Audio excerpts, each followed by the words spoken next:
안녕 얘들아. 해외살이 7년 차지만 얘기할 사람이 없어. 오늘도 입이 심심한 코리안 부스터 친구 가람쌤이야. 얘들아, 언어를 배울 때 가장 중요한 연습이 뭘까? 말하기? 듣기? 아니면 쓰기? 읽기? 에이, 물론 다 중요하지.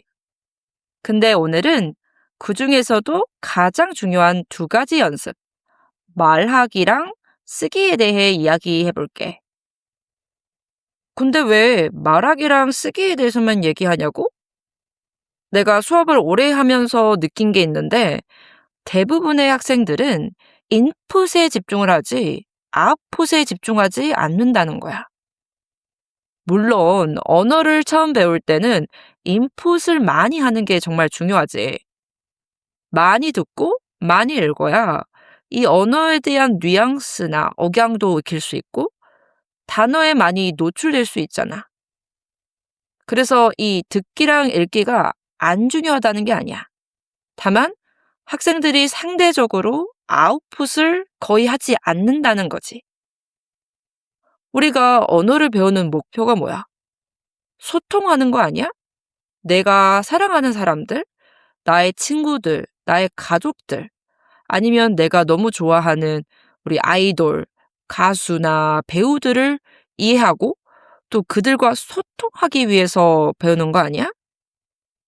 그런데 이 소통을 하기 위해 가장 중요한 건 사실 아웃풋이야. 말하기야 쓰기를 연습하지 않으면 소통하는 법을 배울 수가 없어. 그래서 내가 또 한국어 선생님이잖아. 내 수업에서 학생들에게 그동안 줬던 팁들, 나의 조언들을 너희들하고 공유하고 싶었어. 그럼 첫 번째, 말하기는 어떻게 연습할까? 근데 이제 사람마다 스타일, 성향이 좀 다르잖아. 그리고 모든 사람들이 같은 환경에 있는 건 아니잖아. 예를 들어 나처럼 그 언어를 쓰는 나라에 살고 있지 않은 사람들이 훨씬 더 많을 거라고 생각하거든.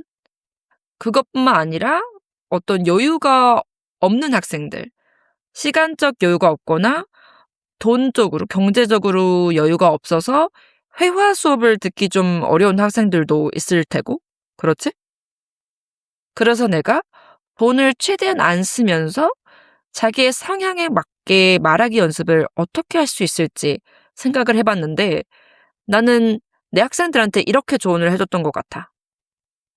먼저 외향적인 학생들, 그 사람들 만나서 얘기하는 거 좋아하는 학생들 같은 경우에는 먼저 주변에 그 언어를 쓰는 가족이나 친구들이 있다면 그 사람들을 적극 활용해야 돼. 공짜잖아. 아이, 무료로 회화 연습할 수 있잖아. 써먹어야지. 아, 물론 이제 내가 그들을 이용한다고 생각하면 좀 죄책감이 들 수도 있는데, 아니, 괜찮아. 그들도 너와 소통하길 원할 거고, 그들도 자기들이 배우고 싶은 언어를 너랑 또 쓸 수 있잖아. 그렇게 서로 윈윈 한다고 생각해야 돼. 이게, 너가 이기적이라고 생각하면, 그러면 이제 연습 자체를 할 수가 없는 거야. 그럼 돈을 내고 회화 수업을 들어야지. 그리고, 나는 주변에 내가 배우고 싶은 언어를 쓰는 가족이나 친구들이 없다 하면, 요즘에 언어 교환 앱이 얼마나 잘 돼 있어. 잔잼이나 헬로톡 같은 다양한 언어 교환 애플리케이션을 써서 나와 마음이 맞는, 나랑 좀 스타일이 맞는 다른 친구를 찾아서 그 친구들과 매일매일은 아니더라도 꽤 자주 소통하려고 해보는 거야. 나는 개인적으로 헬로톡은 싫어하는 건 아닌데 좀 변태들이 좀 많아서 거기는 좀 안 썼고 탄뎀이라는 앱이 있지? 그 앱에서 정말 좋은 마음이 맞는 친구를 만났어. 심지어 그 친구가 나랑 같은 지역에 살아서 실제로 만날 수 있게 됐고 지금도 그 친구랑 자주 만나고 있어. 그리고 탄뎀이 좋은 게 뭐냐면 메시지를 보내면서 모르는 단어를 그때그때 찾아볼 수 있어. 굳이 따로 복사 붙여넣기 해서 번역할 시간을 안 써도 되는 거야. 그리고 그 파트너랑 좀 친해지면 나중에 비디오 콜도 또 잡을 수 있지. 이제 그런 게 좀 부담스럽다 싶으면 문자로도 충분히 소통할 수 있다고 생각해. 그리고 특히 서울에 사는 학생들 있지? 서울에는 언어 교환 미팅이 진짜 많거든? 진짜 진짜 많아. 특히 영어를 배우고 싶어 하는 그 언어 교환 그룹이 진짜 많아. 실제로 만날 수 있기 때문에 한번 너희 지역에 언어 교환 미팅이 있는지 그룹이 있는지 확인을 해서 일주일에 한 번 정도는 좀 시간을 써서 나가보는 게 어떨까 싶어. 그 친구들이랑 밥도 먹고 카페에 가고 술도 마시면서 자연스럽게 언어를 배우고 친구를 사귈 수도 있는 거야. 그러나 이 내향적인 학생들은 이런 방법 들으면 숨이 턱 막히지? 그런 학생들에게도 무료로 말하기를 연습할 수 있는 방법이 충분히 있어. 특히 요즘에 AI, 챗 GPT 너무 발달돼 있잖아. 너무 잘 되어 있잖아. 이 챗 GPT를 적극 활용하는 거야. 물론 실제 사람이랑 말하는 것만큼의 어떤 그 친근함, 자연스러움은 느끼지 못할 수도 있지만 내가 직접 사람과 만나서 얘기할 때 부담감은 안 가져도 되잖아. 그렇지? 그리고 챗 GPT가 또 좋은 게 나는 이런 사람이고 이런 스타일의 대화를 원해. 그리고 나는 내가 틀릴 때마다 너가 고쳐주길 원해. 다른 자연스러운 표현을 줘. 라고 이렇게 프롬프트를 주면 그에 맞게 너가 원하는 대화 스타일에 따라서 대화를 할 수 있고 그에 맞는 피드백을 줄 거야. 어떻게 보면 사람과 만나서 피드백을 받는 것보다 조금 더 정확하고 조금 더 잘 피드백을 받을 수 있는 거지. 이따가 내가 직접 만든 챗GPT 프롬프트를 공유를 해줄게. 내 웹사이트에 가면 볼 수 있을 거야.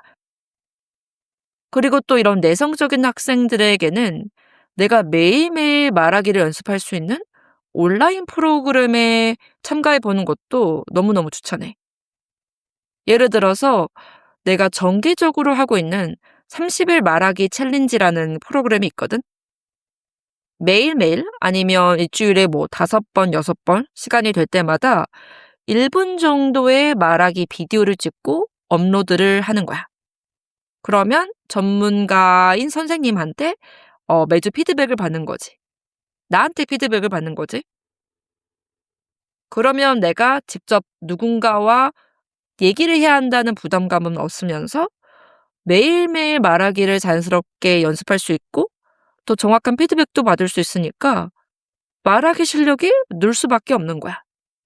실제로 이 챌린지에 참가를 한 학생들이 효과를 봤다는 후기를 많이 줬기 때문에 나는 자신 있게 이 프로그램 추천할 수 있어. 특히 시간이 없는 학생들 같은 경우에는 내가 시간이 있을 때 조금씩 짬을 내서 녹음을 또 할 수 있으니까 너무너무 좋은 방법이라고 생각해.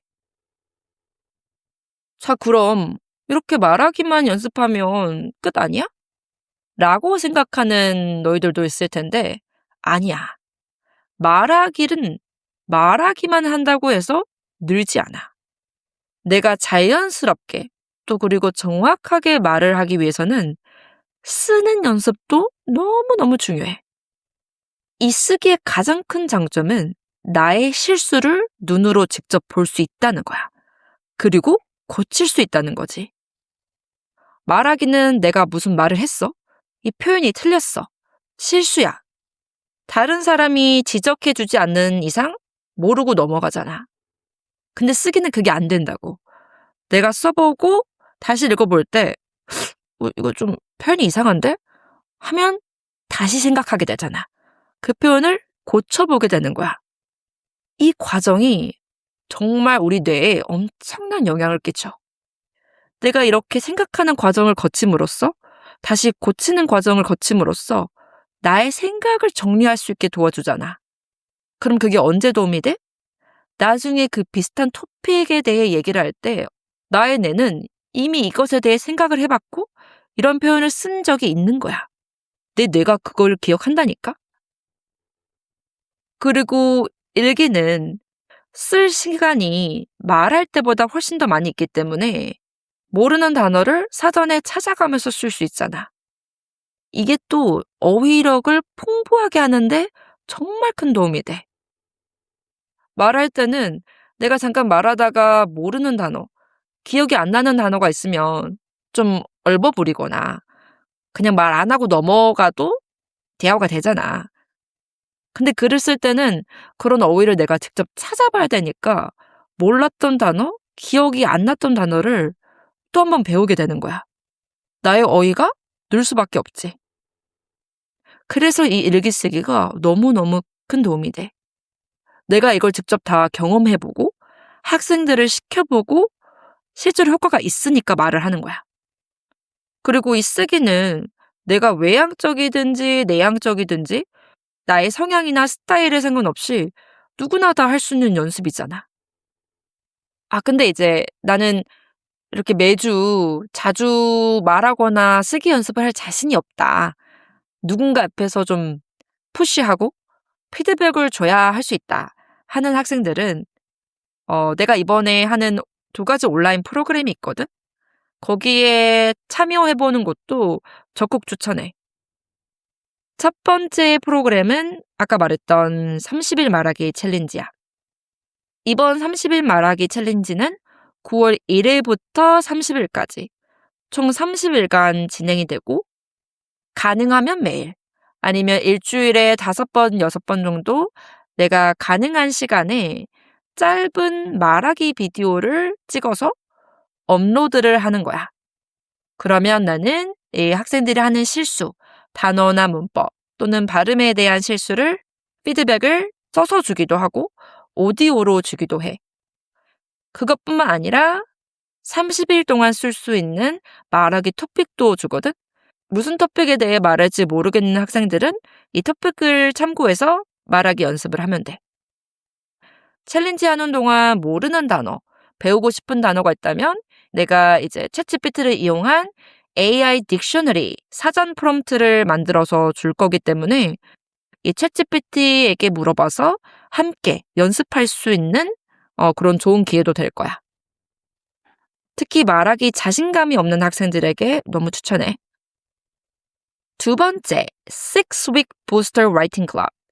6주 동안의 라이팅 클럽, 글쓰기 클럽을 할 건데 글쓰기 연습을 하고 싶은 학생들을 위해서 만든 클럽이고 이거는 9월 21일부터 11월 2일까지 총 6주 동안 진행이 될 거야. 이 라이팅 클럽에서는 너네들의 평범한 일상에 대해 쓸 수 있는 데일리 저널 파트도 있고 아니면 영화나 책, 드라마 같은 너희들이 좋아하는 미디어에 대한 글을 써도 되는 토픽 저널도 있을 거야. 근데 이제 어떤 토픽을 써야 할지 모르겠는 학생들을 위해서 매주 다양한 토픽과 그 토픽과 관련된 이제 유용한 단어들과 표현들이 함께 정리된 이 라이팅 팩이 같이 업로드가 될 거야.